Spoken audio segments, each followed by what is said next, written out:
L'Audi RS4 est-elle un break familial ou une super sportive?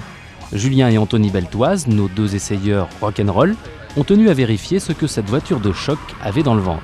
Les performances mesurées incitent au respect. Ce break de course pulvérise le 0 à 100 km/h en moins de 5 secondes et abat le 1000 mètres départ arrêté en à peine 24 secondes 6. Plus performant et moins cher qu'une Porsche, le RS4 peut en outre transporter 4 personnes et leurs bagages dans un très grand confort. Par rapport à un break Audi A4 normal, à l'allure déjà virile, le RS4 se donne une apparence véritablement sportive. Châssis surbaissé de 20 mm, ailes élargies de 35 mm et jantes de 18 pouces donnent le ton. Pour ceux qui n'auraient pas encore bien compris les prétentions de la bête, les énormes prises d'air du bouclier avant et le sigle RS4 sur la calandre affirment son caractère. Sans aucun doute, l'Audi RS4 n'est pas un simple break allemand sauce tuning. À l'autre bout de la ligne d'échappement, terminée par un superbe double embout, se cache une véritable pièce d'orfèvrerie, un V6 biturbo de 380 chevaux. Ce moteur est une extrapolation du bloc de 265 chevaux monté sur le S4. Après un passage chez le préparateur Cosworth, il a gagné 115 chevaux. Mieux qu'une Subaru Impreza ou une Porsche 911 Carrera 4, l'Audi RS4? Réponse des frères Beltoise. Les premières impressions sont très satisfaisantes. Par rapport à la Porsche et à la Subaru, je trouve que c'est l'Audi qui est la plus efficace. Notamment donc aujourd'hui on l'a essayé sur un terrain mouillé où la piste est vraiment très humide et la voiture est vraiment très efficace, donc ça laisse présager déjà un très bon comportement sur le sec. On a essayé la voiture dans les deux versions, avec ESP et sans ESP, et je tiens aussi vraiment à faire remarquer que l'ESP est vraiment très efficace, c'est-à-dire qu'il corrige parfaitement le manque d'adhérence de la voiture sans procurer aucune gêne au niveau de la conduite de la voiture. Julien, donc ce break de 380 chevaux, il t'a convaincu?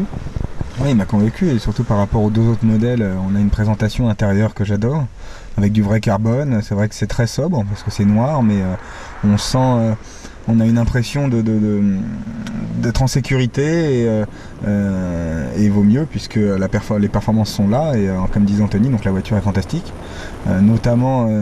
Et c'est le but des 4 roues motrices, sur toutes les périodes de réaccélération, même quand on a les roues braquées, on réaccélère. Sous la pluie, il n'y a pas de perte de motricité, il n'y a pas de gros survirage quand on est accéléré. C'est vraiment incroyable. Maintenant, le SP, je sais qu'Audi a travaillé énormément dessus, parce que moi j'ai eu l'occasion de travailler avec eux pendant 3 mois il y a 5 ans sur un circuit où on roulait toute la journée non-stop avec des Audi A3, A4, A6 et A8 pour développer le SP, justement pour qu'il soit le plus efficace possible.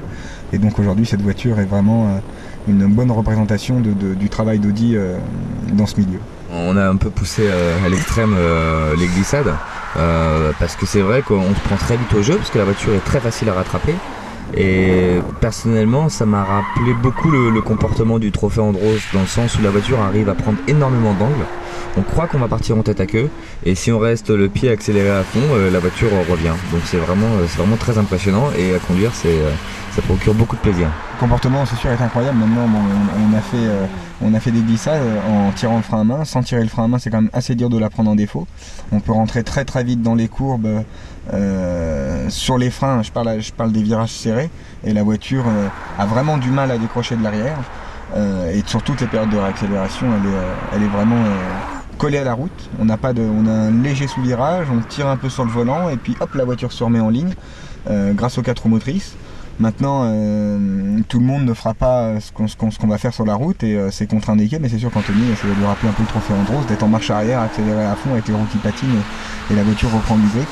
C'est important de parler du moteur, parce que c'est quand même une des grosses qualités de la voiture. Et bon, V6 biturbo, on s'attendait à quelque chose de plutôt brutal, hein. De turbo, c'est vrai que c'est quand même assez violent, et pas du tout.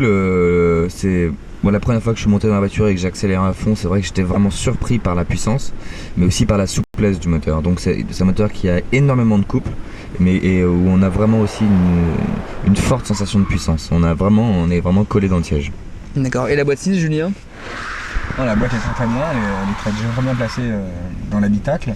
Elle est très précise. Il y a juste un petit reproche à la rigueur, c'est que la boîte bouge un peu à cause de ce cran de marche arrière, mais sinon elle est vraiment très précise et il n'y a aucun problème à dire là-dessus. Et en effet, la voiture est d'une souplesse remarquable.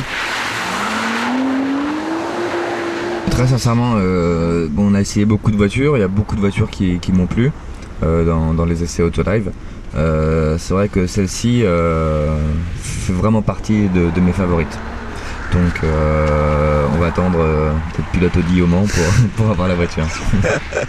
Alors attends, tu me parlais donc l'autre fois d'être pilote BMW, aujourd'hui pilote Audi, c'est encore un autre scoop? Multimarque. Pilote multimarque. Toi Julien, pareil, tu achètes? Non, bien sûr, si j'avais les moyens, j'achèterais. Maintenant, la voiture a une puissance phénoménale, a une tenue de route incroyable.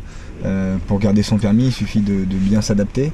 Et c'est quand même une voiture qui est familiale, avec 2 bonnes places à l'arrière, et c'est normal parce que c'est un break. Et dans ce caractère sportif, c'est assez rare.